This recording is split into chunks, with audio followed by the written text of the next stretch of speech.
Hello! Good day, everyone. Welcome to Microbiology Session 5.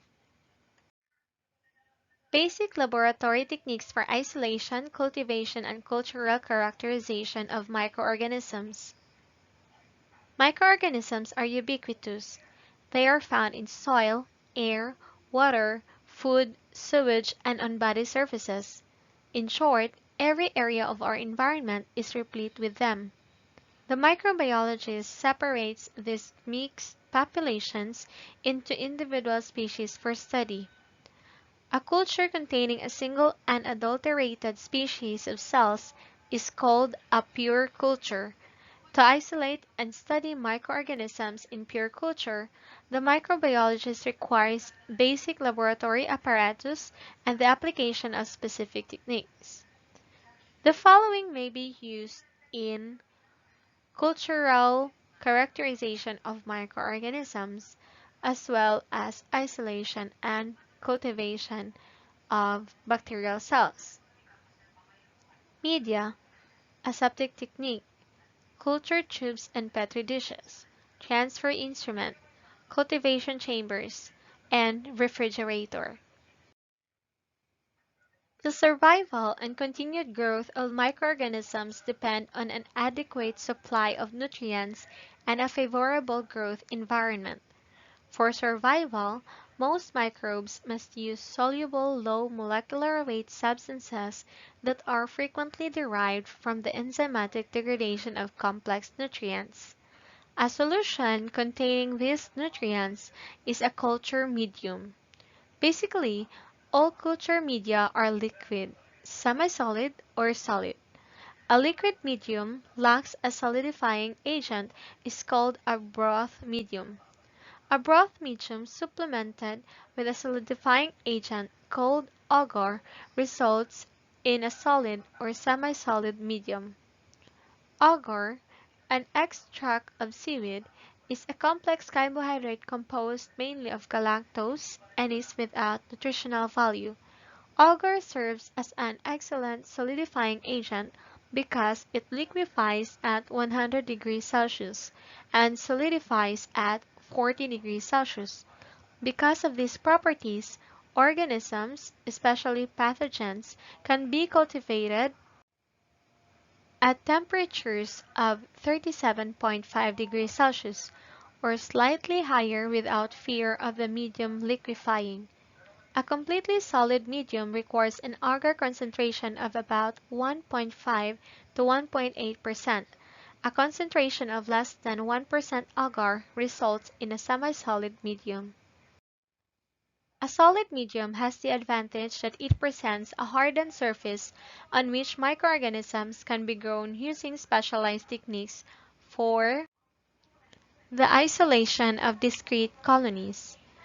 Each colony is a cluster of cells that originates from the multiplication of a single cell and represents the growth of a single species of microorganism.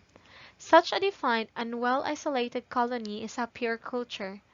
Also, while in the liquefied state, solid media can be placed in test tubes, which are then allowed to cool and harden in a slanted position, producing the agar slants. These are useful for maintaining pure cultures. Similar tubes that, following preparation, are allowed to harden in the upright position are designated as agar deep tube. Agar deep tubes are used primarily for the study of the gaseous requirements of microorganisms.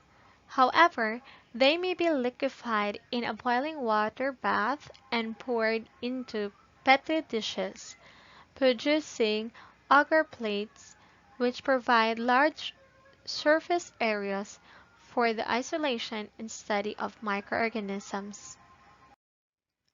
Sterility is the hallmark of successful work in the microbiology laboratory, and sterilization is the process of rendering a medium or material free of all life forms. To achieve sterility, it is mandatory that you use sterile equipment and employ aseptic techniques when handling bacterial cultures. Glass test tubes and glass or plastic petri dishes are used to cultivate microorganisms. Petri dishes provide a larger surface area for growth and cultivation. A suitable nutrient medium in the form of broth or agar may be added to the tubes, while only a solid medium is used in petri dishes. A sterile environment is maintained in culture tubes by various types of closures. Historically, the first type, a cotton plug, was developed by Schroeder and von Dutch in the 19th century. Today, most laboratories use sleeve-like cups or Morton closures made of metal, such as the stainless steel or heat-resistant plastics. The advantage of these closures over the cotton plug is that they are labor-saving and most of all slip on and off the test tubes easily. Petri dishes provide a larger surface area for growth and cultivation. They consist of a bottom dish portion that contains the medium and a larger top portion that serves as a loose cover. Petri dishes are manufactured in various sizes to meet different experimental requirements. For routine purposes, dishes approximately 15 centimeters in diameter are used. The sterile agar medium is dispensed to previously sterilized dishes from molten agar dip tubes containing 15 to 20 ml of medium, or from a molten sterile medium prepared in bulk and contained in 250, 500, and 1000 ml flasks, depending on the volume of medium required. When cooled to 40 degrees Celsius, the medium will solidify. Remember that after inoculation, petri dishes are incubated in an inverted position or top-down position to prevent condensation formed on the cover during solidification from dropping down onto the surface of the hardened agar. The following are the culture vessels that are may be used in the experimental procedures. Figure A shows a test tube rack with tubes showing various closures. We have bacteriological tube, screw cap, plastic closure, metal closure, and the non-absorbent cotton. And we have the petri dish and also the long shaker flask with closure. Microorganisms must be transferred from one vessel to another or from stack cultures to various media for maintenance and study. Such a transfer is called subculturing and must be carried out under aseptic conditions to prevent possible contamination. Wire loops and needles are made from inert metals such as nichrome or platinum and are inserted into metal shafts that serve as handle. They are extremely durable instruments and are easily sterilized by incineration in the blue portion of the Bunsen burner flame. A pipette is another instrument used for aseptic transfers. Pipettes are similar in function to straws. That is, they draw up liquids. They are made up of glass or plastic drawn out to a tip at one end and with a mouthpiece forming the other end. They are calibrated to deliver different volumes depending on requirements. Pipettes may be sterilized in bulk inside canisters, or they may be wrapped individually in brown paper and sterilized in an autoclave or dry heat oven.